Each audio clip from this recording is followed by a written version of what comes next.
Buenos días, hermanos. Que el Señor les bendiga. Qué bendición, hermanos, estar una vez más con ustedes. En verdad, estoy eternamente agradecido con el Señor, con el pastor Mario, su esposa, su equipo de trabajo, su familia, y todos ustedes, hermanos, que son la familia más grande, la familia espiritual, por darnos cobertura en este lugar. De verdad que antes de ir a la palabra quiero agradecerles por sus atenciones, por su cariño, por su amor, hermanos, por su generosidad, por todo lo bueno, porque por primera vez ando por estos lugares, hermanos, y si Dios quiere, no va a ser la última que venga por estos lugares, pero si no, hermanos, de verdad les digo de que uno rápidamente, fíjese, hermanos, de que yo me considero que conozco bastante acerca de los temperamentos, los 4 temperamentos que cada persona tiene. Es raro que una persona tenga un solo temperamento, siempre tiene involucrados 4 temperamentos.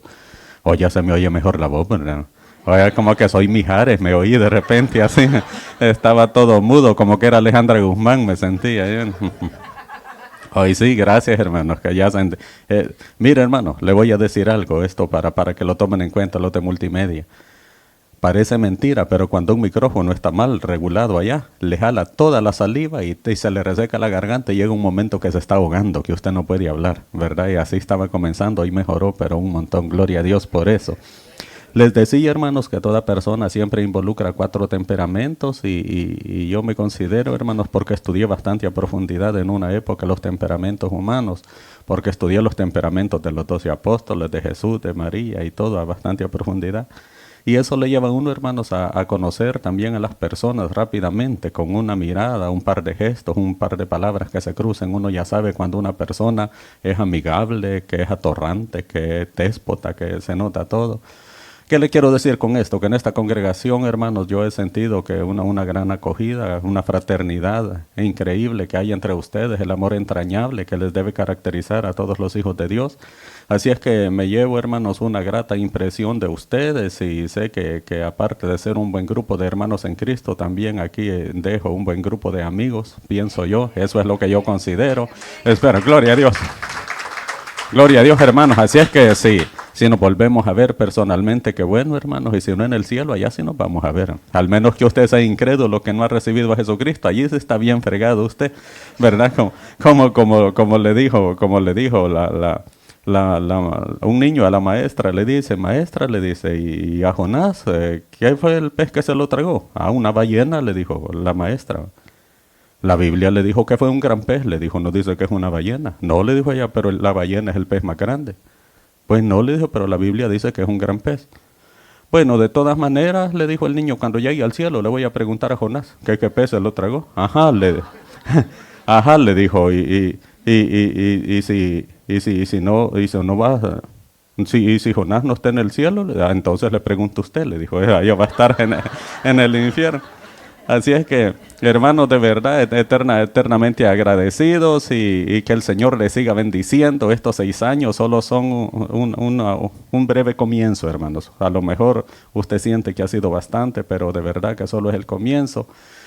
Y eso no es nada. Usted puede vivir 120 años, 80 años, 90, los que sean, en comparación con las edades sin fin, los siglos de los siglos, la eternidad, hermanos, eso no es nada. Allá eso no tiene fin y allá vamos a estar adorando a nuestro Señor, sirviéndole. Si a usted no le gusta cantar, allá le va a tener que cantar porque los ángeles no cantan. En la Biblia los ángeles no cantan, los ángeles solo alaban.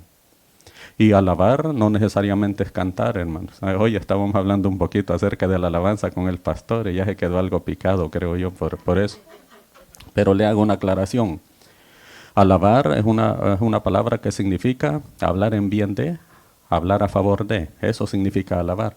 Eso significa que para estar alabando yo lo puedo hacer cantado, lo puedo hacer platicado. Y si estoy hablando en bien de nuestro Señor Jesucristo, lo estoy alabando. Porque estoy hablando en bien de, a favor de. Y usted puede estar cantando y melodiosamente y hacérselo espiritual, pero si lo que está cantando no está hablando en bien de Jesucristo, usted está cantando cualquier cosa secular, no está alabando al Señor, no está adorándolo. Así es que hay que tener cuidado en la selección también de lo que le cantamos a nuestro Dios.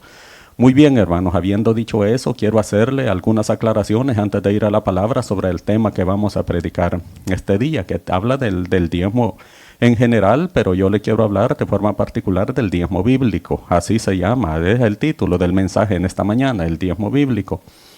Pero para poder comprender ese tema tan mal interpretado en la Biblia, hermanos, pero unos voluntariamente, otros por ignorancia, pero siempre lo interpretan mal, por lo general, porque algunos no creen en el diezmo, pero lo piden en las iglesias, hermanos. Es absurdo, ¿verdad que sí? Escuchar a un pastor que dice que eso era solo para la ley o para Israel en el Antiguo Testamento, pero lo piden en la era de la gracia. Entonces, eso vamos a estudiar esta mañana, pero es necesario algunas aclaraciones que son principios de interpretación bíblica, que si usted no los entiende, hermanos, mire, le voy a dar una pequeña clase de teología, de interpretación bíblica, sin que vaya al seminario, mire todo lo que le estoy ahorrando, que son necesarios y le van a servir no solo en el tema del diezmo, le sirven en todas las áreas del conocimiento bíblico. Número 1, hay un principio que se llama el principio de la ley de la primera mención. Eso lo debe de tener en cuenta usted y se le va a facilitar interpretar cualquier pasaje bíblico en los 66 libros. ¿En qué consiste ese principio? En que cuando usted encuentra una palabra en la Biblia que usted no sabe lo que significa, y como la Biblia se interpreta a sí misma, usted no tiene que buscar la interpretación en comentarios bíblicos, ni en diccionarios, ni en otro lado, sino que siempre la Biblia se interpreta a sí misma, de tal forma que es un libro armónico. Por eso la profecía no es de interpretación privada, la Biblia no es de interpretación privada. ¿En qué sentido? De que cada pasaje de la Biblia tiene que estar en consonancia con el resto de toda la Biblia. Si un pasaje usted siente como que está chocando en su interpretación, usted es el que está interpretando mal. Porque de acuerdo a esa interpretación de la ley de la primera mención, consiste en esto, mire hermano. Cuando usted encuentra una palabra, hoy vamos a estudiar el diezmo, ya vamos a estudiar esa palabra. Pero cuando encuentra una palabra que no sabe qué significa, usted se va al inicio de la Biblia y comienza a leer hasta que encuentra por primera vez en la Biblia esa palabra que usted anda buscando. Por ejemplo, la palabra amar o amor. Solo es un ejemplo. Usted dice, yo no entiendo lo que es el amor. Porque algunos dicen, yo siento que el amor es como cuando yo me enamoro de alguien y que siento cosquillas en la boca del estómago y aquella cosa, una sensación. No, eso no es amor. Eso no es amor. Eso puede ser obsesión, enamoramiento, lo que sea, pero no es amor. Porque el amor, hermano, solo es un ejemplo que le estoy dando. Así puede colar usted cualquier palabra que usted no entienda. Por primera vez aparece la palabra amor allá en Génesis capítulo 22. Y en el contexto que aparece, hermanos, es cuando el Señor le habla a Abraham, que ya tiene 13 años, su hijo Isaac, el hijo de la promesa, y le dice a Abraham, quiero que me ofrezcas en holocausto a tu hijo, al que amas. Por primera vez aparece la palabra amor. ¿En qué contexto aparece? En el contexto sacrificial. Y por lo tanto la palabra amor a lo largo de toda la Biblia siempre va a significar sacrificio. Por eso es que por amor nuestro Señor Jesús vino a ser el único sacrificio. Porque significa sacrificio. La palabra amor se relaciona con sacrificio. Así, la palabra amor usted la va a interpretar a lo largo de toda la Biblia como sacrificio. ¿Verdad? Eso quiere decir que por amor, el amor barre, el amor plancha ropa, el amor va a comprar, el amor es eso, hermanos, es sacrificarse por aquella persona a la que se ama. Son palabras, no es un sentimiento, es una acción. Porque así nació por primera vez. Pues vamos a estudiar el diezmo desde ese punto de vista. Y así la palabra que a usted se le ocurra, la que usted quiera decir. Usted dice, ¿qué significa ciudad? Va a buscar la primera vez que aparece la palabra ciudad en la Biblia, aparece como sinónimo de seguridad. A lo largo de toda la Biblia, la ciudad como palabra va a significar seguridad. Aquello en lo que usted se siente protegido y seguro. Otro principio, hermanos, que es necesario para poder entender el diezmo que usted debe saber. La Biblia solo tiene una interpretación, no tiene dos. La Biblia solo tiene una interpretación, no tiene dos, hermano. No tiene dos, solo una única interpretación, pero tiene 3 aplicaciones. Esto es importante para entender lo que vamos a estudiar esta mañana. La primera aplicación que tiene la palabra de Dios, cualquier trozo de la Escritura, la primera explicación o aplicación que tiene es, hermanos, para que nosotros podamos sacarle beneficio, es la histórica o local, que significa las condiciones de aquel momento en que se escribió ese pasaje bíblico por ese escritor que el Espíritu Santo había escogido. Que eso pues tiene que ver desde el punto de vista cultural, religioso, militar, social, todo lo que acontecía en la época que el escritor estaba escribiendo, valga la redundancia. Esa es la aplicación histórica o local. Todo mensaje bíblico tiene que llevar primero esa explicación, la aplicación literal, histórica de lo que estaba sucediendo allá. Luego tiene otra segunda aplicación, que es la aplicación profética o doctrinal. Eso es siempre hacia el futuro. En esa aplicación profética o doctrinal siempre aparecen tres sujetos. Pueden aparecer solo uno, solo dos o los tres al mismo tiempo. Siempre va a aparecer nuestro Señor Jesucristo, siempre va a aparecer la iglesia o Satanás. Siempre. Cualquiera de esos tres van a estar siempre en esa aplicación profética o doctrinal, en lo que tiene que ver hacia el futuro. Y luego, que es la que nos concierne a nosotros para efectos del estudio que vamos a hacer esta mañana, es la aplicación devocional o espiritual, que es cuando usted a ese pasaje de la Biblia le saca la sustancia, la esencia, el beneficio para usted en la época de la iglesia, en la época de la gracia en la que estamos viviendo, que va desde Pentecostés hasta el arrebatamiento de la iglesia. Cuando usted puede interpretar la Biblia y sacarle esas tres aplicaciones, ya la hizo, le sale pero bien fácil sacarle el beneficio a la palabra de Dios. Y por último, hay una cuestión que es de trascendental importancia, de que en el Antiguo Testamento la palabra hijo o hijos de Dios se le aplica únicamente a los ángeles y a la nación de Israel, nada más. En el Antiguo Testamento no se le llama hijo de Dios a ningún ser humano, sino solo a una nación, que es la nación de Israel, que dice es mi hijo, mi especial tesoro. La nación de los israelitas no son hijos, la nación en su conjunto es el hijo de Dios en el Antiguo Testamento. Pero en el Nuevo Testamento nosotros somos los hijos de Dios individualmente, no como iglesia, individualmente. Por lo tanto, todo lo que se aplique a Israel en el Antiguo Testamento literalmente de parte de Dios como su hijo, es aplicado a nosotros en la era de la iglesia individualmente como hijos de Dios, porque la iglesia no es hija de Dios, es la futura esposa del Cordero. No se lo podemos aplicar a la iglesia. ¿Y a quién más se le llama hijos? A los ángeles. A los ángeles se les llama hijos en el Antiguo Testamento. Usted dice, pero también Adán y Eva fue creado como el hijo de Dios. Sí, a Adán se le llama hijo de Dios, pero en el Nuevo Testamento, en el Antiguo Testamento, no se le llama hijo de Dios a ningún ser humano, sino que solo a una nación que se llama Israel, dependiendo del contexto, y también a los hijos de Dios que son los ángeles. Así es que teniendo claro eso, hermanos, hoy ya vamos a entender de una mejor forma el texto que vamos a estudiar esta mañana. Así es que les invito, ¿verdad?, de que vayan a la Biblia. Si gusta se pone de pie, si gusta se queda sentado, ahí como a usted mejor le parezca. Vamos a ir a Malaquías, capítulo 3, versículo 10. Malaquías, capítulo 3, versículo 10. Por supuesto, vamos a estudiar más versículos, hermanos. Ese es el que vamos a agarrar de base nada más, porque es uno de los versículos más mal entendidos. Entonces vamos a hablar, hermanos, no necesariamente solo de dinero, ¿verdad? Porque antiguamente dinero no había, hermanos, era eminentemente agrícola. La economía primaria era de naturaleza agrícola o agropecuaria. En la actualidad ya no. Ahora es el dinero, ¿verdad? Porque ahora ya no se lleva de diezmo frijoles, arroz, maíz y cosas a las iglesias, sino que tiene que ver con aquello que usted percibe como bendición de parte de Dios. Así es que estamos listos, hermanos. Vamos a leer ese versículo, Malaquías capítulo 3, versículo 10. Lo leemos todos juntos. Dice así la palabra de Dios en el nombre del Padre, y del Hijo, y del Espíritu Santo. Amén. Traed todos los diezmos al alfolí, y haya alimento en mi casa. Y probadme ahora en esto, dice Jehová de los ejércitos, si no os abriré las ventanas de los cielos y derramaré sobre vosotros bendición hasta que sobreabunde. Véame para acá, hermano, ponga mi atención. Todo lo que se hace en un culto es importante, la oración es importante, la alabanza es importante, la predicación es importante, la Santa Cena de la que vamos a participar hoy es importante. Todo es importante, pero lo más importante que acontece en un culto para nuestro Señor es, hermanos, el momento en que usted va a la Biblia y la lee, porque es lo único que lo transforma a usted en el interior.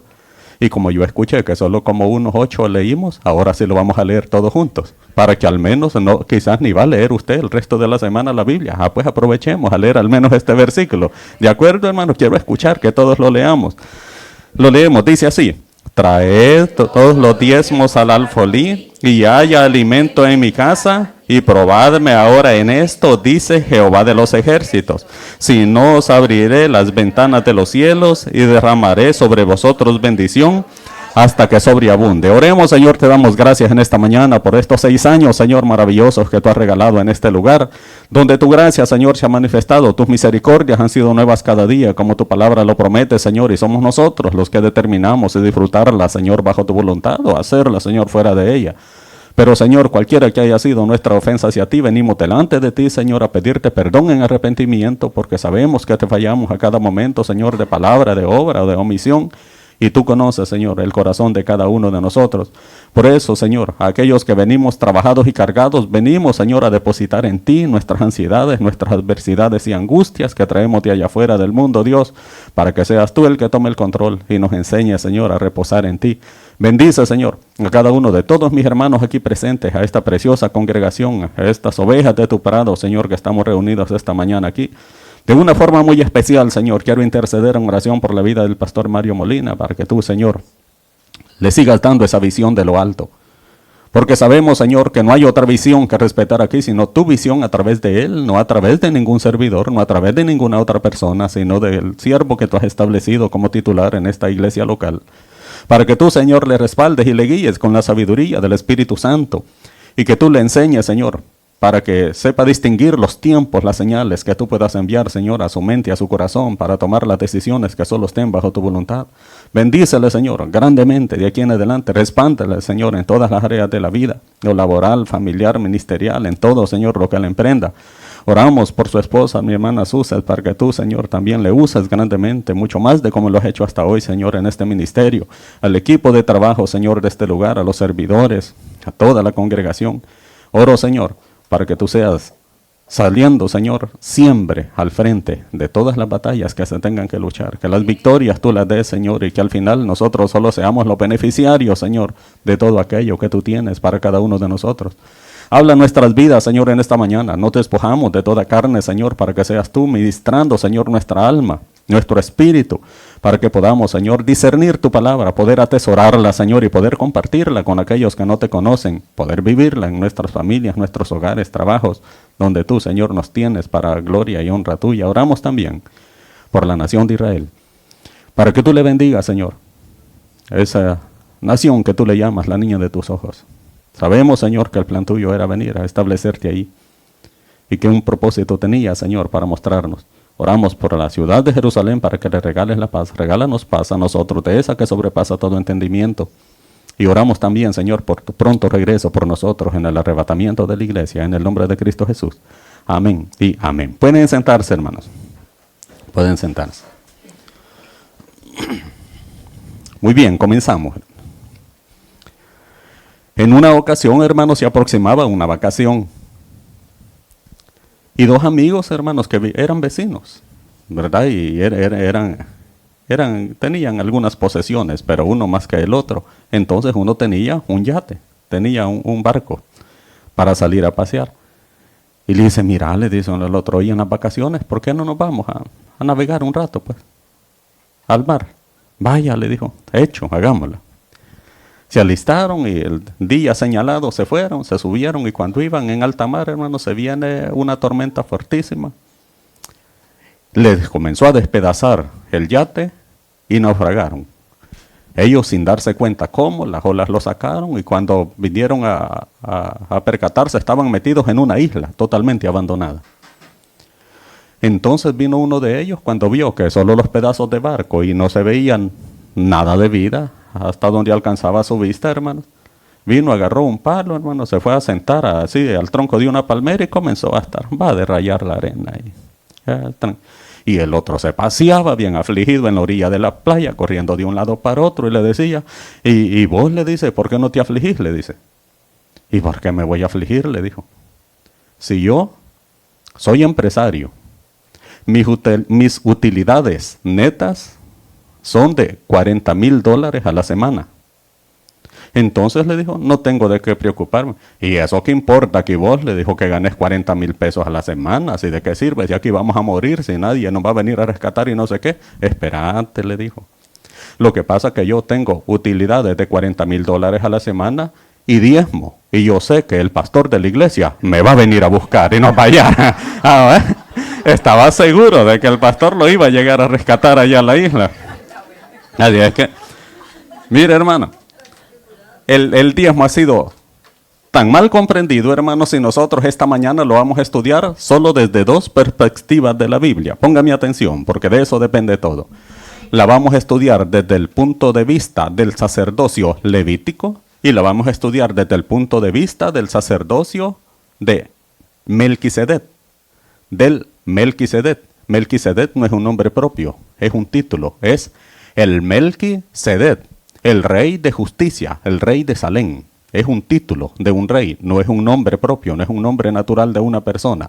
Entonces lo vamos a estudiar desde el punto de vista del sacerdocio de Melquisedec y desde el punto de vista del sacerdocio levítico.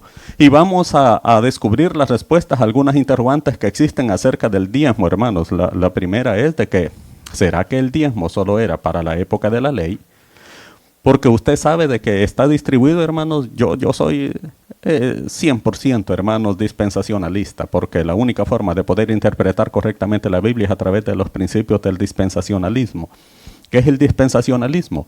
Son 7 periodos de tiempo durante toda la historia de la humanidad en los cuales Dios ha tratado en cada momento de esa historia de una forma determinada con el hombre. Lo ha administrado de una forma diferente. Y así tiene usted esas dispensaciones que comienzan con la de la inocencia en el huerto del Edén, ¿verdad? La de la conciencia, cuando ya están fuera. El gobierno humano, cuando ya es Nimrod, que quiere llegar al cielo con la torre de Babel. Después viene la de la promesa, en la época de Noé. Y después viene la ley. ¿Ya ahí cuántas llevamos ya, hermano? ¿Cuántas llevamos ya? Ya van 5, ¿verdad? Las que le mencioné. Luego viene la gracia, que es en la que estamos viviendo nosotros. Y luego viene el milenio, que es el reino milenial literal de nuestro Señor Jesús. Cada una de todas esas dispensaciones siempre ha terminado con un juicio de parte de Dios, porque el hombre siempre ha sido rebelde, siempre ha ido en contra de la voluntad de Dios, siempre ha terminado con un juicio, de tal forma que la dispensación en la que estamos nosotros va a terminar con un juicio que se llama la gran tribulación, donde el Señor va a pasar a Israel, a su hijo, lo va a pasar bajo la vara por haber menospreciado, por haber rechazado a Jesús en su primera venida. Luego comienza el milenio después de los 7 años de tribulación y termina con un juicio que se llama el juicio del gran trono blanco, y allí viene ya el estado eternal.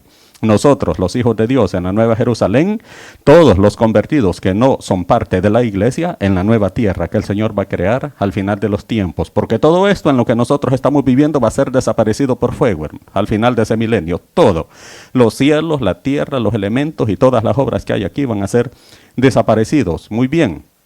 Entonces, en el Antiguo Testamento aparece la dispensación de la ley, y algunos dicen el diezmo es solo para la época de la ley, en la época de la gracia no. Otros dicen es solo para el pueblo de Israel, porque aparece en la ley de Moisés, y eso solo es para el pueblo de Israel, no es para la iglesia.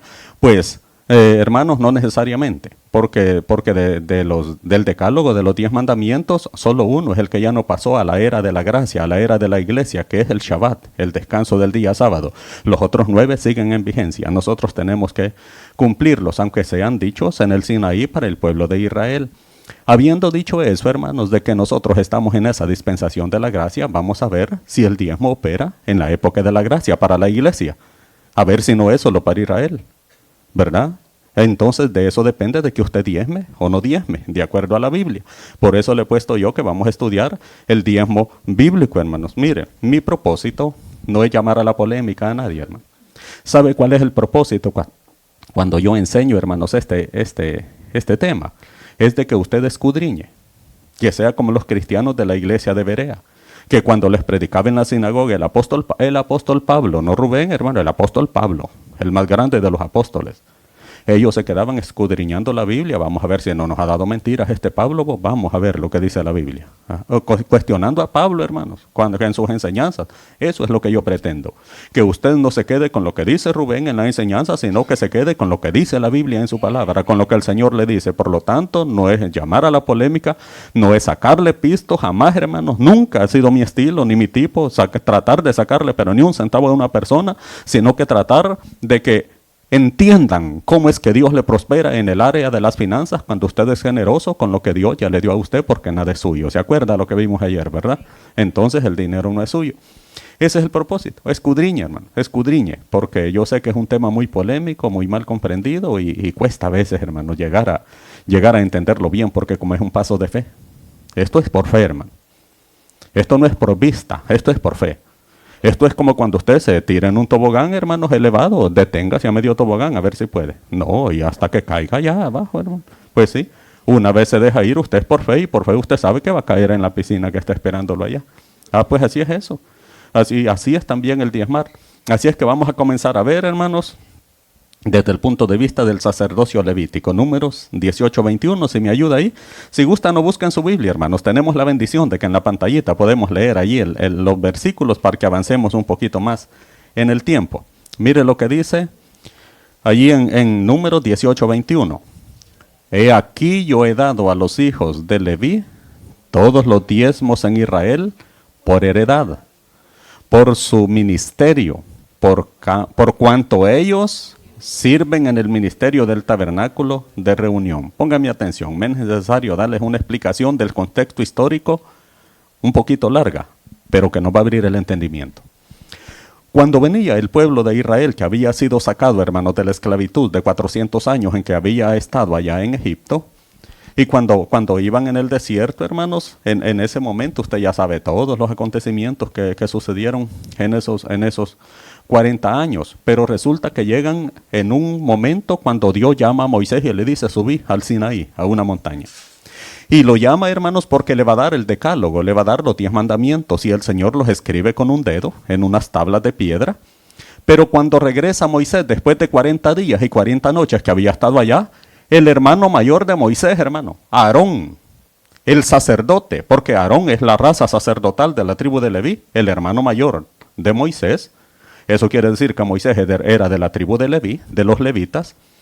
Cuando regresa y venía con las tablas de la ley, hermanos, entonces él ve que había un gran bacanal allá abajo donde estaban todos los aproximadamente 3 millones de personas. 3 millones de personas aproximados que estaban ahí. Y como allá antes de salir el faraón les había dicho en aquella noche, cuando fue la primera Pascua, cuando el ángel de la muerte bajaba a matar el primogénito en la 10ª plaga, el primogénito de las personas y de los animales, entonces el faraón dijo: váyanse, porque como le mató el primogénito a él también, váyanse ustedes, vayan a hacer lo que quieran con ese su Dios, y ustedes, les dice, a todo el imperio denle oro a toda esta gente. Iban cargados de oro. Con todo ese oro, hermanos, cuando Aarón vio que su hermano no descendía del monte Sinaí, entonces comienza a pedirles el oro a todos. Le dice: hagamos un Dios, les dice, con todo este oro. Hicieron un becerro. Usted ya ha escuchado acerca de eso. Cuando Moisés desciende y ve todo eso, que ya tenían el becerro elaborado, ellos estaban en orgías sexuales, hermanos, ellos estaban haciendo un desorden, un degenere, como decimos nosotros, pero de repente todos los miembros de la tribu de Leví estaban aparte. Ellos no se habían involucrado, hermanos, estaban las 11 tribus de Israel, porque eran 12, que son los 12 hijos de Jacob, ¿verdad?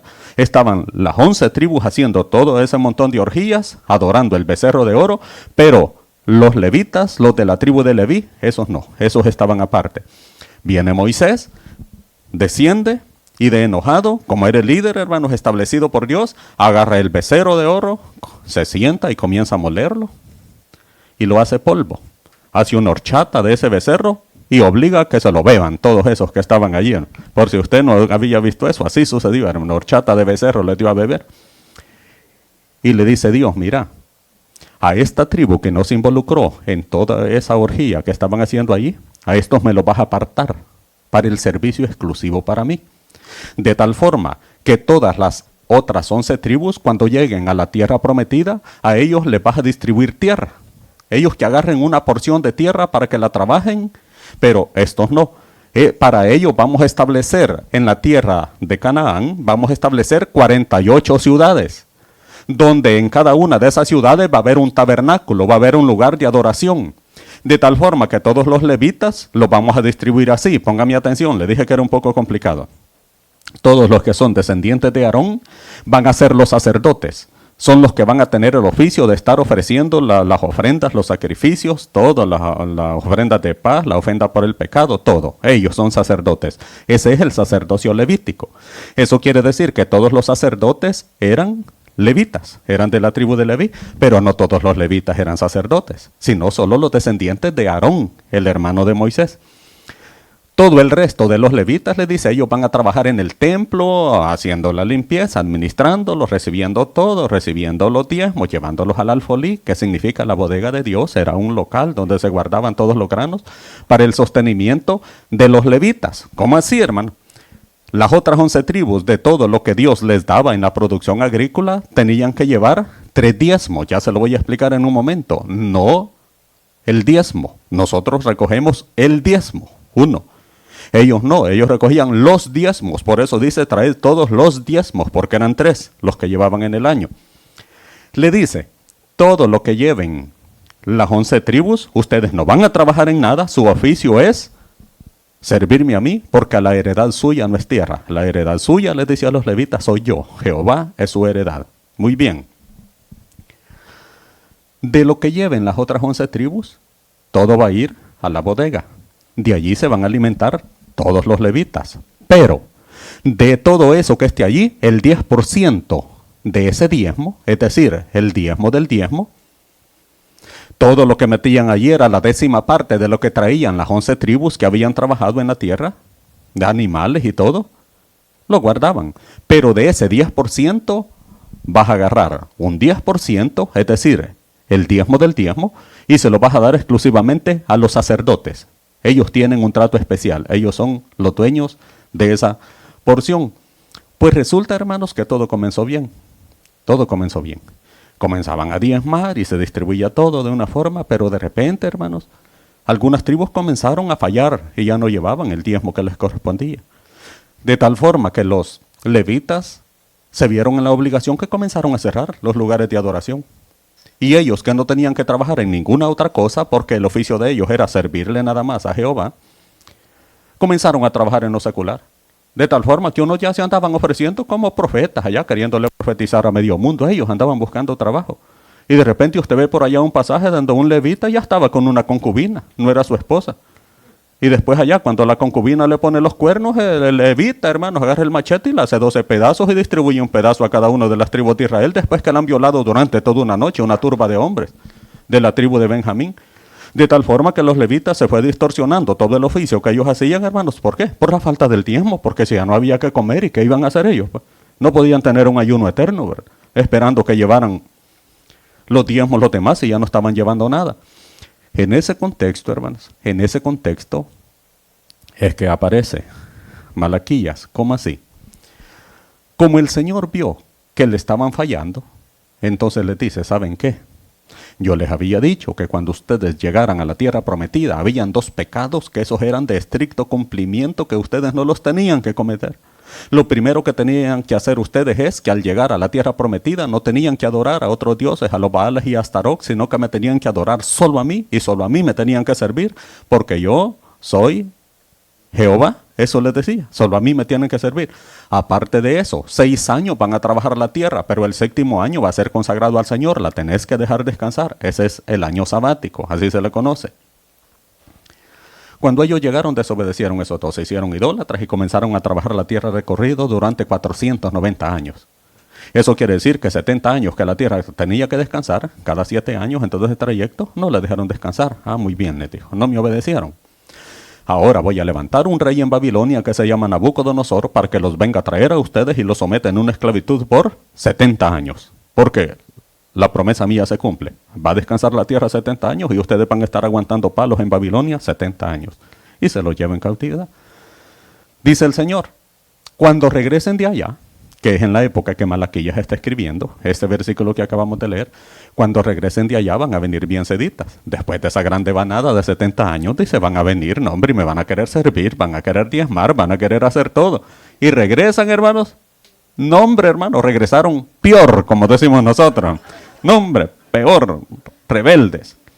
El Señor les mandó allí a Nehemías, a Zorobabel, a Esdras, a uno para que construyera el templo, otro que estableciera nuevamente la adoración en ese templo, a Nehemías para que reconstruyera todos los muros de Jerusalén de 25 kilómetros a la redonda, y el Señor dijo, les voy a dar un montón de madera allí a través del rey de allá de Persia, para que construyan bonito, todo lo que sobren ellos lo van a ocupar para hacer sus casas, van a comenzar a tener ganado, de tal forma que dicen algunos historiadores que algunos de los que habían retornado de ese cautiverio ya tenían un montón de criados y tenían hasta 60,000 ovejas.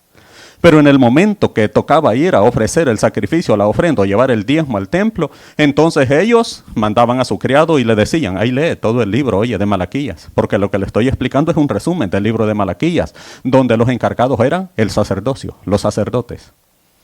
¿Qué tiene de importancia eso? Que si ellos son los sacerdotes en el Antiguo Testamento, y usted y yo, que somos en el Nuevo Testamento, los sacerdotes también Usted es sacerdote, hermano, porque somos real sacerdocio. Cada uno de nosotros es sacerdote. Y por lo tanto, lo que hacía el sacerdocio levítico en el Antiguo Testamento, le incumbe también a usted como sacerdote o sacerdotisa, que son las hermanas en el Nuevo Testamento, porque somos el sacerdocio de nuestro Señor Jesucristo en el Nuevo Testamento. Entonces, hermanos, cuando iban a ofrecer el sacrificio, iban a llevar alguna oveja o algo, mandaban al criado y le decían, anda a buscarme una oveja que esté, pero la más enferma. Y llegaba y le decía, todas están bien fortachonas, no hay ninguna enferma, están alentaditas todas. Ah, pues anda a buscar la más flaca. Y iba, todas están gordas. Y le decía, pues hoy anda a buscar una perni quebrada, una que por malacata le habían quebrado con un mazo la canilla, ¿verdad? para que no se fuera lejos y la agarrara el lobo. Eso es lo que hace el Señor con las ovejas descarriadas. Valga el paréntesis. Si ustedes le están llamando la atención y el cayado del Señor que tiene esa vuelta así es para agarrarla del pescuezo y traerla, pero hasta donde alcance el cayado. Pero si ya no lo alcanza el cayado, porque allá en las discomóviles no lo va a alcanzar el cayado, hermano. No, allá si el Señor lo llega a hallar, lo que va a hacer, ¿sabe qué es? El pastor agarra la piernita, lo pone en un mazo de madera y se la quiera, un solo tronido. Pues regresaba el criado y le decía, no hay ninguna perni quebrada, pues hagamos una cosa, deja que caiga la noche, pasate al vecino y anda al redil de él y allí me buscas una oveja de esas, una enferma, una flaca, una perni quebrada. Al final al Señor le llevaba lo peor y le dice al Señor, así regresaron ustedes de Babilonia, ¿no? Yo soy Señor, desde donde sale el sol hasta donde se pone, y soy temible, dice, mi nombre es temible delante de todas las naciones de la tierra, y ustedes me traen a mí lo arruinado, una porquería me traen a mí, llévensela al presidente, así les decía, llévensela a su rey, a ver si él le recibe eso, todo arruinado. ¿Saben qué? Les dijo, y aparece el versículo más fuerte de toda la Biblia, en el capítulo 2 de Malaquías, se les dice, voy a agarrar el estiércol de esos animales que ustedes me traen y se los voy a tirar en la cara, sacerdotes. Y después que se los haya tirado en la cara, los voy a tirar también a ustedes en el muladar, donde se tiraba todo el estiércol. Eso es un muladar, no es donde se guardan mulas, hermano. El muladar es donde se tira estiércol, ¿verdad? En la Biblia. Pues como ellos llegaron de desobedientes, hermanos, y comenzaron a hacer eso, entonces les hace un reclamo el Señor. Y aquí viene, hermanos, el meollo del asunto. Que la mayoría de predicadores le explican el versículo 10 que nosotros acabamos de leer, pero no le explican el 7. Y vea lo que dice el versículo 7 de ese pasaje. Vaya por favor a la Biblia, hermano, mire lo que dice. Porque yo Jehová no cambio, dice el 6, comencemos para agarrar contexto. Por esto, hijos de Jacob, no habéis sido consumidos. Mire lo que dice el 7. Desde los días de vuestros padres os habéis apartado de mis leyes y no las guardasteis. Volveos a mí y yo me volveré a vosotros, ha dicho. ¿Quién lo dice, hermanos? Jehová de los ejércitos. Tome en cuenta esa frase que va a ser de trascendental importancia en un momentito. Dice después, mas dijisteis, ¿en qué hemos de volverlos? ¿Robará el hombre a Dios? Pues vosotros me habéis robado y dijiste, ¿en qué te hemos robado? En vuestros diezmos y ofrendas. Póngame atención, hermanos, présteme su mente y su corazón en esto. Cuando regresan ellos de allá, y la ley de Moisés está compuesta por 613 mandamientos, porque es que el Señor no les reclama por los otros 612 mandamientos, sino que por el único que les hace el reclamo es por uno. Por ese, solo por ese. Solo por el de robar. No robarás, le dice, pero ¿qué dice? Ustedes me están robando. ¿Y qué me están robando? El diezmo y la ofrenda. Y usted dice, le hago una pregunta, mire, ¿sabe cuál es una de las formas más eficaces que yo he encontrado para estudiar la Biblia y poder sacarle la interpretación correcta? Es preguntarle al texto, hermano. Preguntarle a la Biblia y luego buscar la respuesta en la Biblia. Yo al estudiar esto del diezmo, en este versículo me preguntaba, ¿y qué es lo que él se le puede robar a Dios, hermano? Si él es el dueño de todo. Ya sea que yo saque los 100 pesos o los 105 pesos o el dólar que voy a poner de diezmo y lo ponga en la bandeja, ¿de quién es ese al ponerlo ahí? De Dios. Y si me lo quedo, ¿de quién es? Sigue siendo de Dios. Entonces, ¿cómo es que le estoy robando? Si ya sea que yo lo tenga o lo ponga en el canastillo allí, siempre es de él. ¿Cómo se le puede robar algo a alguien que lo tiene todo, que es el dueño de todo? Si él es el dueño de todo, ¿no? Entonces solo somos administradores que se traspasa de un lugar a otro. Entonces, porque él dice, ustedes me han robado en los diezmos y ofrendas. Si él no necesita su dinero, él no necesita su plata, hermano. Él no está en el cielo, mira, hoy se está poniendo en un sobrecito el hermano, mira, ve, no hombre, gloria a mí, como es gloria a Dios, vea. Él dice, no hombre, qué bueno, y lo va a poner y lo va a, hoy sí, no va a quebrar el tabernáculo a nuevas alturas, no hombre, si el hermano ya ofrendó, ya diezmó, qué bendición, dice el Señor, ve que ofrendó, tanto que necesitaba ese pisto. Él no necesita eso, hermano, él no necesita eso. Entonces usted no le puede robar dinero a Dios. ¿Sabe qué es lo que está diciendo este pasaje? Miren, levitas, les dijo. Yo había establecido un pacto con ustedes porque a través de la adoración que iban a hacer en ese lugar del tabernáculo donde ustedes estaban establecidos, el pueblo, las otras 11 tribus de mi pueblo Israel iban a llegar a adorar a mí. Me iban a llegar a adorar a mí. Pero como ustedes lo cerraron, entonces ya no hay adoración. Pero como ya sé que no es culpa de ustedes haberlo cerrado, sino que es culpa de ellos que tenían la obligación de traer el diezmo y no lo han traído, entonces la culpa es de ellos. Y por eso ellos son unos ladrones. Y les dice, ¿y saben qué es lo que me han robado? Me han robado la adoración. Porque si ellos no trajeron el diezmo, ya no hay lugar de adoración y por lo tanto lo que sí me robaron a mí es la adoración. Porque, oiga, Dios es el dueño de todo, pero hay una sola excepción. Ese Dios, el soberano de todo el universo, el Pantocrátor, hermano, el Todopoderoso, es dueño de todo, menos de una sola cosa.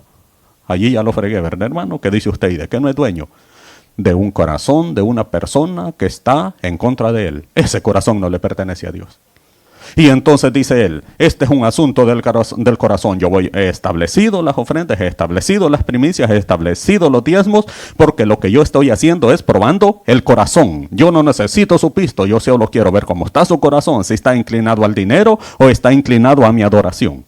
Entonces lo que me han robado, les dicen, es mi adoración. Y por lo tanto mi pueblo ya no puede estar en pacto conmigo porque ya no hay un lugar donde llegar a adorarme. ¿Y sabe por qué fue todo eso? Porque ustedes dejaron de llevar los diezmos, porque eso mantenía el oficio de los levitas y de los sacerdotes para que pudieran comer ellos y siguieran sirviéndome a mí en el templo. Entonces, ¿qué es lo que se le robó? Allí le dice, nosotros le dice, no te hemos robado. ¿En qué te hemos robado? Y él les dice, en vuestros diezmos y vuestras ofrendas. Porque con eso se sostenía el ministerio de los levitas y con eso se sostiene el ministerio de la iglesia, con los diezmos y con las ofrendas. ¿O usted cree que la iglesia del Señor es con aire que funciona, hermano? No, hombre. Funcione solo con aire usted, pues. Vamos a ver si funciona. No, si es una inversión, hermano. No es un gasto. Las cosas en el Señor siempre son una inversión. Por lo tanto, ponga atención, hoy hago la transición al Nuevo Testamento. Si para ellos se les había establecido eso y ellos son el sacerdocio, entonces tiene aplicación en el Nuevo Testamento, en la era de la iglesia también, ese tipo de diezmo que estaba establecido en la ley de Moisés, sí, tiene aplicación, porque nosotros somos sacerdotes. Y como resulta que el diezmo no se le da al pastor, ni se le da a la iglesia, sino que el diezmo se le da a Dios, es para el Señor. Su responsabilidad llega hasta la bandeja. Ya de ahí, perdone que sea grosero quizás con lo que le voy a decir, pero es la mejor forma de explicárselo. Ya de ahí para allá, el pastor, que es el titular aquí, que es el que tiene la visión de Dios, puede ser que vea que los billetillos que yo ya he puesto allí, hermanos, en la bandeja, los agarre y ponga una cocinita aquí y los comience a quemar todos. Y ustedes ven, allá va mi billete, mira, vos ceniza se está haciendo. Eso ya no le interesa a usted, hermano. Si su responsabilidad llegó para cumplirle al Señor hasta allí. Ya de allí para allá la responsabilidad es del pastor, de cómo va a administrar hasta el último centavo de la forma más justa posible para lo que el Señor lo ha enviado. Porque ya es responsabilidad de él, y si él dijo, tengo calor y me quiero aquí calentar con la llama con billetes, entonces él le va a rendir cuentas al Señor y le va a pegar una gran zarandeada del Señor, hermano, como usted no tiene idea. Porque cada quien es responsable hasta cierta forma donde le cumple al Señor, de acuerdo a la Biblia. Y algunos dicen, no, dice, pero es que en ninguna parte del Nuevo Testamento nuestro Señor Jesús dijo que se tenía que diezmar. Ah, de verdad, hermano, que me pongan Mateo 23. Vamos a ver si es cierto eso. Que en ninguna parte del Nuevo Testamento aparece que se tiene que diezmar.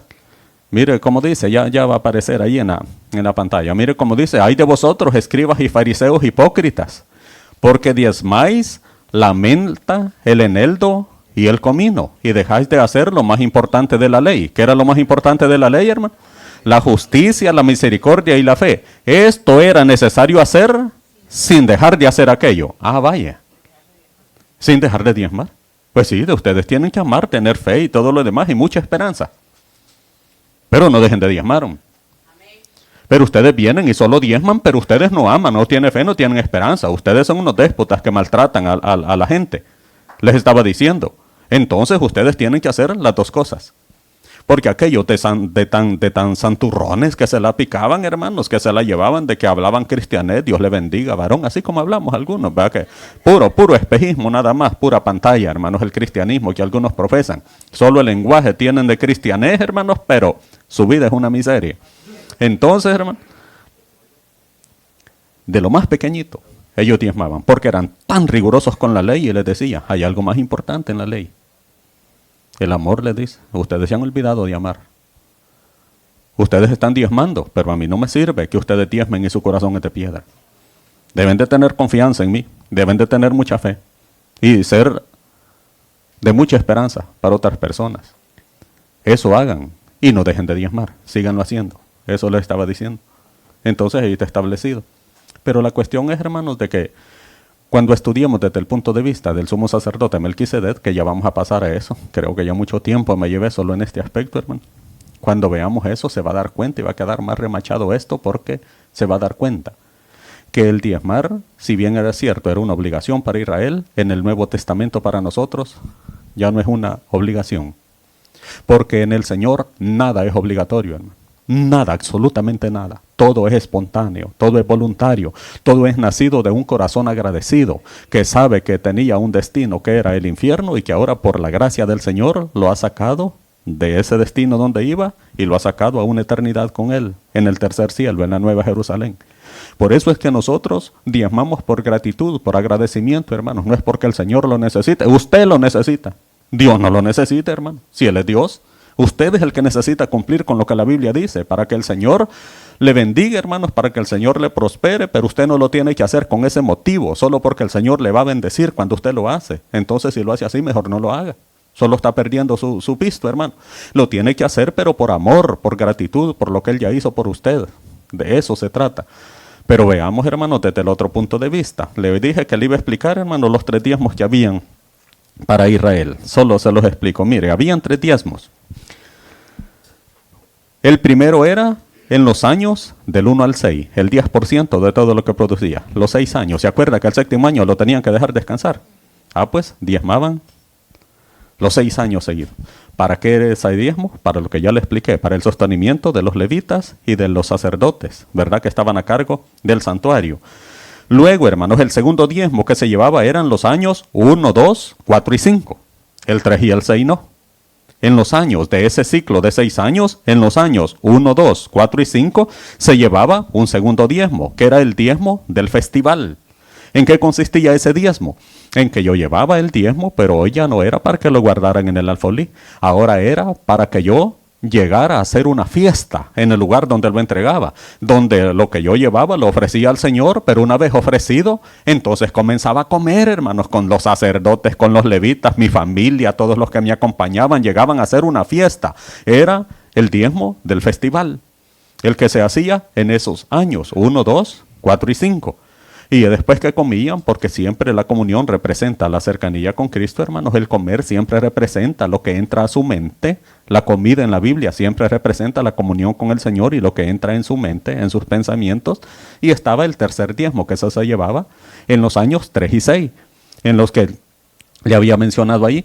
Ese diezmo era el diezmo para los pobres. En el año de ese ciclo de 6 años, en el año 3 y en el año 6, se llevaba un diezmo que era especial para darle a la viuda, que en verdad lo era, que dice que tiene que ser allá como de 58 o 60 años, pero que de verdad sea una viuda necesitada, para el huérfano y para el extranjero. Eso quiere decir que esas categorías de personas no tenían la responsabilidad de diezmar. La viuda, el huérfano y el extranjero, ellos no tenían la responsabilidad. Los demás sí. Pero como le dije, allá sí era obligatorio. Porque allá era una ley, y la ley se cumple. Pero para nosotros ya va a ver que no es una ley. Ya se lo voy a explicar desde el otro punto de vista. Por eso es, hermanos, que en la actualidad tiene que ser voluntariamente, espontáneamente y periódicamente. Cuando usted lo hace de esa forma, hermanos, usted va a comenzar a ver cómo el Señor se va a comenzar a glorificar en su vida. Créalo, por fe, porque le estoy hablando por experiencia personal, hermano. Porque yo siento que ya conozco un poquito al Señor, hermano, en esas áreas. Y por eso es que tengo como la autoridad, digo yo, para poder enseñarles. Mire, hermano, lo que dice Jueces 17, del 6 en adelante. Allí lo va a poner el hermano. Solo para demostrarle lo que le dije de los levitas, que ya habían cerrado los lugares, hermanos, es cierto, ahí está, y ahí lo lee usted detenidamente en su casa. En aquellos días, dice, no había reyes en Israel. ¿Qué dice, no? Dice, cada uno hacía lo que bien le parecía. Y dice, vamos hasta el 9, solo leidito. Y había un joven de Belén de Judá, de la tribu de Judá, el cual era levita y forastero allí, dice el 8. Este hombre partió de la ciudad de Belén de Judá para ir a vivir donde pudiera encontrar lugar. Vaya, dejó el templo, hermanos. Dice, y llegando, dice, en su camino al monte de Efraín, vino a casa de Micaía. Y dice el 9. Y Micaía le dijo, ¿de dónde vienes? Y el levita le respondió, soy de Belén de Judá y voy a vivir donde pueda encontrar lugar. Ya no había lugar, estaba cerrado. La adoración para el Señor se cerró. ¿Por qué? Por falta de diezmar. ¿Qué se le robó al final de cuentas? La adoración. Cuando usted no diezma en este lugar, porque usted es el que sostiene para pagar el arrendamiento, para pagar todas las responsabilidades que se tienen aquí en este lugar, el responsable va a ser el pastor. Si él no diezma, sí. Pero si son ustedes los que no diezman, los responsables van a ser ustedes. Porque este lugar se va a salir cerrando. Dios quiera que no, que jamás sea así. Que el respaldo de Dios esté aquí, como lo ha estado estos 6 años. Pero que de lo contrario, hermanos, el responsable va a ser usted. Y entonces ya no va a haber un lugar de adoración aquí en New Jersey. Y le va a estar robando al Señor. La adoración que Él se merecía en este lugar ya no va a existir. Muy bien, vamos al otro punto de vista, hermanos, que este es mucho más bonito y este está, pero mucho mejor, hermanos. Yo sé que le va a gustar más. El diezmo según el sacerdocio de Melquisedec. Mire lo que dice Génesis 14:20. Y aquí en este apartado le va a servir aquella frase Jehová de los ejércitos. En todo el libro de Malaquías siempre habla Jehová de los ejércitos, Jehová Shabaot. ¿Se acuerda que medio se lo expliqué ayer, verdad? ¿En qué consiste eso? Hoy vamos a profundizar un poquito más. Miren, ¿qué le dije que era Israel del Señor en el Antiguo Testamento? Hijo. ¿Y nosotros? Hijo también, pero individual. O sea que lo que le dice al hijo allá, me lo dice al hijo aquí. Allá es de forma literal para Israel, las bendiciones son literales, para mí son espirituales, ¿verdad? Porque a nosotros no se nos ha ofrecido tierra. Por eso es que usted ve que los judíos en cualquier lugar donde llegan, hermanos, no, hombre, si una venta de dulcitos ponen, a los días tiene un almacén. Porque la mano del Señor ya les ofreció que ellos van a ser prosperados tierra, materialmente. Usted no, usted va a ser prosperado cielo, espiritualmente. Y como consecuencia de esa bendición espiritual siempre se materializa. Las bendiciones espirituales de Dios siempre se materializan en bendiciones materiales. Eso sí, téngalo en cuenta. Mire lo que dice Génesis 14:20, si me ayuda allí. El hermano de multimedia, Génesis 14, ahí está ya. Mire lo que dice. Y bendito sea el Dios Altísimo que entregó tus enemigos en tu mano y le dio a Abraham los diezmos de todo. Vaya, ponga atención que otra vez le explico en el contexto histórico para que vea cómo se enfoca hacia el futuro y hacia nuestras vidas en otra aplicación personal. Resulta, hermanos, que cuando Abraham ya se había establecido, ¿se acuerda usted que de Ur de los Caldeos él fue llamado y le dijo, Behold, heme aquí, le dice a Dios cuando le hable, y él le dice, te voy a llevar, le dijo, a una tierra que te voy a mostrar, seguime, no te lleves a los parientes. Pero como resulta que era una sociedad patriarcal, hermanos, y Tare era un idólatra, el papá de Abraham, y le dijo, mira, ¿y por qué te vas a ir vos solo? Solo con tu mujer Sarai. Voy a ir con vos, le dijo. ¿Y cómo le decía que no? Si el papá es el que mandaba, hermano. Era una sociedad patriarcal. Que vaya Lot también. Al rato iba Lot también, un sobrino de él. Y se fueron. Llegan allá, hermanos, a un lugar que se llama Padán Arán. Y se muere el viejito. Se enfermó y se murió, pero se tardó 12 años en morirse. Ya iba retrasado Abraham para llegar a la tierra prometida. Cuando se muere el viejito Tare, hermanos, el papá, siguen ellos el camino y llegan 12 años tarde y encuentran la tierra habitada y les tocó ir a Egipto. Una sola historia. Lo estoy retando para que lea todo el libro de Génesis, hermano. Por eso le hago así esos bosquejos rapidito. La cuestión es la siguiente. Que ya cuando estaba establecido Abraham con su sobrino Lot, y que usted se acuerda que habían prosperado, que un montón de ovejas de Abraham y un montón de ovejas allá y que se revolvían y era un solo lío. Usted conoce seguramente esa parte de la historia de ellos. Pero llega un momento, hermanos, en que unos reyes, 5 reyes con sus respectivos ejércitos, querían apropiarse de toda esa tierra que tenía Abraham y Lot. Y allí habían 4 reyes. En la zona de Abraham tenía 4 reyes. Pero en la zona de sus enemigos habían 5 reyes. Entonces se lleva a cabo una gran batalla, hermanos, nada que ver con el Señor de los Anillos, hermano. Esta era una guerra, pero fuerte. Porque eran 5 ejércitos contra 4 ejércitos. Los reyes de Kedorlaomer se llamaban, los que venían, los 5. Se hace esa gran revuelta, hermanos, y caían muertos y todo lo demás, y algunos que iban huyendo, hermanos, caían patas arriba, porque como el petróleo brotaba de la tierra, la brea, ahí estaba todo en el suelo, y caían en los charcos y todo lo demás de puro petróleo. De tal forma que los 5 reyes con sus 5 ejércitos vencieron a los 4 ejércitos con sus 4 reyes de la zona donde estaba Abraham. Pero les quitaron todo, hermanos, porque eso es lo que se hacía en las batallas ganadas. Se quitaba todo el botín de guerra, se llevaban las cosas, las mujeres, esclavos, todo agarraban y se lo llevaban. Pero en esta ocasión se llevan todas las cosas, pero agarran a Lot. Ya que agarramos llevémoslo también. Y se lo llevaron, ¿verdad? Como prisionero de guerra. Viene Abraham cuando se da cuenta y dijo, vamos a rescatar a mi sobrino. Y agarró 318 empleados que tenía, criados que tenía Abraham, porque tenía mucha plata. Abraham era adinerado, hermanos. Tener pisto no es malo, valga el paréntesis. Ser adinerado no es malo, hermano. Tremendos hombres de Dios en la Biblia han sido súper adinerados. David, Salomón, José de Arimatea, Dorcas o Tabita en el libro de Hechos, Lidia, la que vendía púrpura. Un montón de personas, hermanos, que han tenido. Abraham, que es del que estamos hablando. Entonces, tenía 318 hombres como criados. Y les dijo, agarren machete, pues agarren palos, agarren lo que sea, que vamos a ir a pelear contra 5 ejércitos. Porque vamos a rescatar a Lot. Se van, hermano, y con esos 318 hombres, 319 con él, vencen a esos 5 ejércitos, hermano. Y les quitan de regreso todo el botín de guerra y a Lot lo traían todo mayugado allí, pero se lo trajeron de regreso. Cuando él venía llegando, oiga, hermano, ponga atención, esto es lo trascendental para el diezmo. Cuando él venía de regreso con ese botín de guerra y con su sobrino Lot y sus criados, le sale al encuentro el Melquisedec, el rey que estaba en Jerusalén en esa época. La Biblia no lo dice, pero yo le puedo asegurar quién era, hermanos. No tengo el tiempo para profundizar sobre esto, pero le puedo asegurar quién era el Melquisedec de esa época.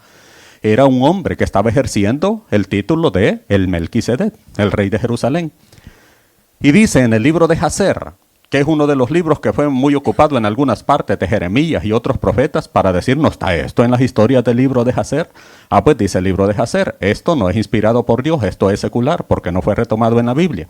En el capítulo 9 y capítulo 16 del libro de Jacer dice, de que quien estuvo instruyendo desde jovencito, desde los 10 años de edad aproximadamente, a Abraham, que se lo trajo de Ur de los Caldeos, y lo estuvo instruyendo fue el hijo mayor de Noé, que se llamaba Sem. Y Sem significa nombre, la palabra Sem significa nombre. Y en esa época el nombre, es decir, el Sem que estaba allí probablemente era él, porque durante 39 años, dice ese libro, instruyó Sem a Abraham. Cuando Abraham regresó a Ur de los Caldeos con su papá, él ya conocía de Jehová, por eso cuando le habló le dijo, heme aquí, porque él ya sabía, no obstante que allá era una cultura idólatra. Pues bien, cuando viene con ese botín de guerra, Abraham de vencer a esos 5 reyes y trae a Lot, le sale al encuentro el Melquisedec. Ahí lo lee usted. Viene el Melquisedec y saca pan y vino. Allí viene la aplicación profética o doctrinal, porque ese pan simbólicamente estaba representando el cuerpo de Jesús en el futuro en la cruz, y el vino estaba representando la sangre de Jesús que va a ser derramada allá. Justo los elementos que vamos a tomar ya en un momento aquí en la Santa Cena. Cuando sacan el pan y vino, ¿cómo es eso, hermanos? Que iba a salir un extraño. Mira, y qué bien, ya me diste pan y vino y ya estaba bien bueno. Aquí está el diezmo de todo. No, hermano. La pregunta del millón es, ¿el diezmo de qué es que le dio a Abraham? Si Abraham solo andaba el machete y el garrote con el que se había dado duro, hermano. De eso le iba a dar la 10ª parte. Le dio la 10ª parte del botín. Así lo dice en el libro de Hebreos. Del botín de guerra le da el 10%. ¿Y qué tiene que ver eso, hermano? Que esto estaba sucediendo 525 años antes que se diera la ley en el monte Sinaí. Moisés ni siquiera había nacido todavía. 525 años antes. Por lo tanto, el diezmo, su origen no fue la ley. El origen del diezmo fue antes de la ley. 525 años antes de la ley. Por lo tanto, el diezmo no es una ley, sino que el diezmo es un principio. ¿Y cuál es la diferencia entre una ley y un principio? Que el principio es mucho más elevado, tiene mucho más valor y ese es el que hay que cumplir. Cuando hay contraposición entre el derecho y la justicia, ¿qué es lo que prevalece, hermano? La justicia. Porque el derecho son códigos, el código penal, civil, familia y todo lo demás, pero la justicia es un principio. Y por lo tanto, si las leyes chocan con la justicia, ¿qué prevalece? La justicia. Yo tengo que cumplir la justicia, no las leyes. Usted tiene que cumplir la Biblia, no las leyes terrenales. La Biblia, no las leyes terrenales. Si chocan con la Biblia, usted cumple la Biblia, no las leyes terrenales. Si están en consonancia con la Biblia, cumple las leyes terrenales. Ese es el orden establecido. Pues como no existía la ley, entonces el diezmo nació como un principio. ¿Y cuál es la característica de un principio? Que trasciende edades, trasciende culturas, trasciende tiempos, porque está mucho más elevado que la ley. El principio está aquí, la ley está aquí. Y la ley allá para Israel y también para nosotros por ser sacerdocio. Sí podemos aplicar el diezmo en esta época, pero nosotros tenemos que aplicarlo principalmente como un principio. Porque es un principio de vida, es un principio de fe. Porque nació antes que la ley de Moisés existiera, 525 años antes. Entonces, ¿cómo es el asunto? ¿Le da el diezmo? ¿De qué le da el diezmo a Abraham? Del botín de guerra. Entonces, ¿cómo nació el diezmo? De una guerra. Allí viene el punto. Por eso es que allá en Malaquías, quien lo dice es Jehová de los ejércitos. Jehová de los ejércitos. Porque sabe cuál es el propósito del diezmo para nosotros en esta era en la que nos encontramos, hermano. Es guerrear. Pero guerrear espiritualmente. ¿Cómo así, hermano? Que cuando usted diezma lo correcto, ya le voy a explicar si me dan el tiempo cómo es que se diezma correctamente. Cuando usted diezma lo correcto, entonces usted está guerreando, pero a nivel espiritual. ¿Con quién? Contra demonios, porque no tenemos lucha contra carne y sangre, sino contra principados, contra potestades, contra los gobernadores de las tinieblas de este presente siglo, contra huestes espirituales de maldad en el aire, en las regiones celestes. Por lo tanto, la guerra que usted tiene no es con su jefe, no es con su hermano, no es con su suegra, no es con el pastor, no es con ellos, hermano, es con demonios. ¿Y sabe cuál es la única forma como usted puede ganar esas batallas espirituales? Diezmando, para eso son los diezmos. Porque cuando usted diezma, eso que diezma en la obra del Señor, eso sirve para ir a arrebatar armas que van para el infierno. Satanás está molesto, entonces va a tratar de hacerle la vida a cuadritos a usted, y entonces usted sigue diezmando y se aparta en oración, y es Jesucristo el único que puede guerrear contra ellos, porque es Jehová de los ejércitos. Él manda al arcángel Miguel y sus ejércitos para que los venzan, y por eso la importancia del versículo con el que comenzamos. Si me lo ponen de nuevo, el versículo 3:10 de Malaquías. Si me lo ponen allí en la pantalla para que todos lo lean. Mire lo que dice. Traed todos los diezmos al alfolí y hay alimento en mi casa y probadme. Ahora en esto, la única parte en la Biblia donde Dios le dice, probame. En todos los demás le dice, hace. Aquí le dice, no, probame, le dice. Probame, hacelo por fe. ¿Y con qué lo va a probar, hermano? Porque algunos enseñan, dice así como cuando usted prueba un cake, que le dicen un pastel, que pruebe el turrón y si le gusta, agarra otro pedazo. No, así no.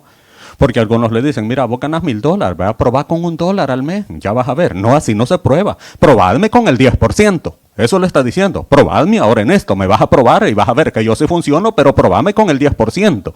Y en el Nuevo Testamento, como dice, que cada quien ponga aparte algo según haya prosperado, según, en proporción a como haya prosperado, ahora resulta que ya el 10% solo quedó como un piso, como el mínimo. Pero de allí para allá lo que es su generosidad de...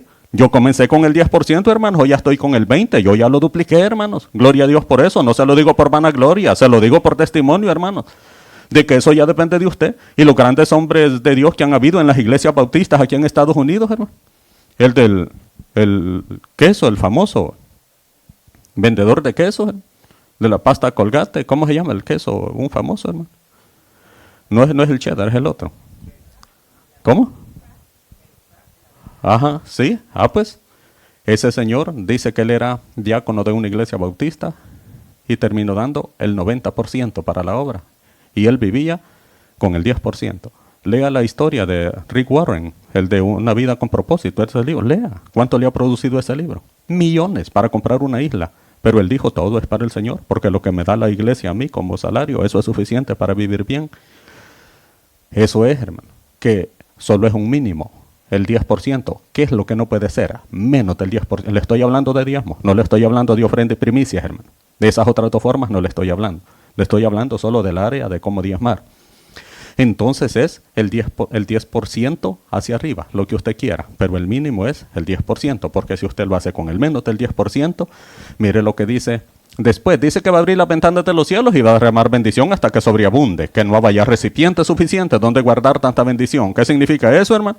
Que seguramente a usted le dan regalos, le regalan camisas, le regalan zapatos que pasan meses allí guardados y usted no se los pone porque no viene la oportunidad de disfrutar las bendiciones y usted ni lo nota, que Dios bendiciéndole y prosperándole en gran manera, hermano. Cuando usted llega a un momento que ya no puede disfrutar todas las bendiciones que el Señor le manda, es porque usted está en el camino correcto. Pero mire lo que dice el siguiente versículo, el 11. Póngale atención. Reprenderé también, lo va a bendecir. Pero dice, reprenderé también al devorador. Póngame atención. El devorador en el Antiguo Testamento, en la época de la ley para Israel, era el chapulín, el chacuatete, el saltamonte, no sé cómo decírselo, la langosta, vaya, pero no esos cangrejotes grandes, sino que la langosta, los chapulines que se comían las cosechas. Si ustedes no me diezman, les voy a mandar plagas de chapulines que les coman todas las cosechas. Pero si ustedes diezman bien, yo no voy a mandar al devorador que les vaya a destruir eso. Eso es allá. ¿Cuál es en el aspecto devocional y espiritual para nosotros? Dice, sed sobrios y velad, porque vuestro adversario, el diablo, anda alrededor buscando a quien devorar. Eso significa que quien devora las bendiciones es Satanás y los demonios para nosotros. Dios lo bendice y usted se me fue como agua en las manos este pisto. Pues sí, es que los demonios a usted, no obstante que está siendo habitado por el Espíritu Santo, le metieron la idea que tiene que ir a malgastar el pisto. Y se le van todas las bendiciones. El devorador lo hace, hermanos, que usted de repente está bien endeudado y le llegan los pagos de la tarjeta y usted se pega el gran susto, hermanos. ¿Y cómo va a ser? ¿Y cómo voy a diezmar? Dice, si ahora la tarjeta me lo come todo. ¿Que acaso que el Señor le dijo que sacar esa tarjeta, hermano? ¿Le pidió permiso a Dios para sacar el crédito que tiene? Pregúntele, hermano, y no Él es el dueño de todo, pues pregúntele. Si Él tiene otra forma de cómo bendecirlo. Pero dice, ¿sabes qué? Si vos no me diezmas correctamente, reprende vos al diablo y a los demonios. Date duro vos con ellos. Pero si vos diezmas correctamente, yo lo voy a reprender. Yo me encargo de que tus bendiciones estén cercadas por mi protección. Y no va a hacer nada. Los demonios ni Satanás para robarte esas bendiciones. Eso le está diciendo, si me pone de nuevo el versículo 11, para irle dando fin. Dice, reprenderé también y no destruiré el fruto de la tierra, hermanos. Todo lo que usted haga va a prosperar. Mire lo que dice, ni vuestra vida en el campo será estéril, dice Jehová de los ejércitos, porque todo es de naturaleza espiritual. Es una guerra espiritual. Y la única forma como nosotros podemos afrontarla es diezmando. ¿Cómo diezmo? Con esto finalizo, hermanos, porque yo sé que el tiempo se agotó. Esto es complicado, porque si usted es asalariado, usted tiene un sueldo, pues entonces le sale fácil. Gana $1,000, ya sabe que son $100 el mínimo y allí lo que usted considere. Las primicias, usted decide cuánto es, la ofrenda, usted decide cuánto es, pero el diezmo ya solo es del 10% hacia arriba. Puede ser el 10%, digamos que usted cumple justo el mínimo, el 10%. Agarra esos $100, los pone en un sobrecito y ya los dedica para el avance del Evangelio del Señor, el reino de nuestro Señor Jesucristo aquí en la tierra, en la actualidad. Lo que se complica un poco, hermanos, es cuando es de todo, man. No es de lo que le sobra al final, es de todo que tiene que agarrar ese 10%. Para alguien que es empresario o que tiene un negocio, ¿cómo funciona? Si usted invirtió $10,000 en un negocio, esos $10,000 ya venían diezmados, porque usted es un diezmador y ya había diezmado. Usted está invirtiendo esos $10,000 del 90% que a usted le quedó. Pero esos $10,000 de repente en el primer mes le produjeron de ganancia $2,000. Usted dice, ya son $12,000, tengo que poner entonces $1,200. No, tiene que poner nada más 200, porque es de lo que Dios le haya prosperado. En esa proporción es que usted va a ir viendo. Pero eso sí, lo que yo le aconsejo, hermanos, y se lo digo desde lo más profundo del corazón, es no trate de ticuiciarle, como decimos, hermanos, de robarle algo al Señor, hombre. Y le voy a contar una experiencia, hermano, con esto cierro. En una época, hermanos, le estoy hablando de allá por el 2002 aproximadamente, ya hace varios años. En nuestra iglesia central, hermano, yo diezmaba $125. Estoy abriendo mi corazón, hermano. Y no fallaba, hermano. Yo siento que ahí el Señor sí, como que no me va a hallar por dónde agarrarme, quizás en eso, en el área de las finanzas, hermano. Pero en una ocasión, hermano, Cuando iba, que pedía el sobrecito al servidor que andaba allí ofreciendo los sobres de diezmo, cuando sacó la billetera solo andaba $70. Y en ese momento dije yo, bueno, Señor, voy a poner estos 70 y el otro domingo te voy a poner el resto. ¿Verdad? Como que era banco, ¿verdad? Voy a prestar. Y los puse, hermano. Yo bien confiado. Ay, hermano, ¿para qué hice eso hoy? Si es que Dios no es chiste, hermano, Él no es juguete de nadie. En esa semana, hermano, se me arruinó el carro, porque lo que usted le quita al Señor y no lo pone, ¿usted cree que lo va a disfrutar? No lo va a disfrutar, hermano. Dios no va a dejar que lo disfrute, se lo garantizo, oye. Se arruina el vehículo, hermano, de entrada en esa semana, me cobraron $565, solo por reparar. Y yo bien sentí que era por eso. Yo dije, no se iba a arruinar este carro, de plano que no se iba a arruinar, pero se arruinó. En esa semana, hermano, de repente yo esperando que me pagaran en las universidades, porque me daban un poco más de $3,000 de todas las materias que daba allí, hermanos, y era el presidente del tribunal examinador de exámenes privados, de todos los que se iban a graduar de licenciados en ciencias jurídicas. Me pagaban a $40 cada examen y hacía 20 semanales a veces, más las escrituras como notario, más el sueldo, porque tengo 31 años de trabajar para la Corte Suprema de Justicia, hermanos, ya soy parte del mobiliario ahí, en un tribunal. Entonces yo creí que estaba cubierto, pero en esa ocasión no tenía, fíjese. Yo creí que tenía dinero en el cajero y estaba esperanzado que me iban a depositar de las universidades. Pagué, hermanos, lo del carro y me quedé sin nada. Dije yo, ya mañana me van a depositar. Y no depositaron en la misma semana. Y me dice mi esposa, se acabó el gas. ¿Cómo vamos a hacer? Voy a ir al cajero, le dije yo. Ya me han de haber depositado y me voy a un supermercado. Y llego a ver, hermano, $1 tenía nomás. $1. Y salgo de ese supermercado y le digo al Señor, perdóname, Señor. Yo sé que es porque te fallé en poner lo que tocaba.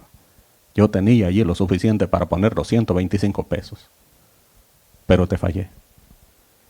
Y le hablo a mi esposo y le digo, mira, solo unas monedas ando, me voy a ir, le dije yo, a otro cajero, a otro supermercado, tal vez en ese sí tiene pisto. O sea que uno cuando está atormentado porque tiene escasez económica se vuelve torpe en la forma de pensar uno, hermano.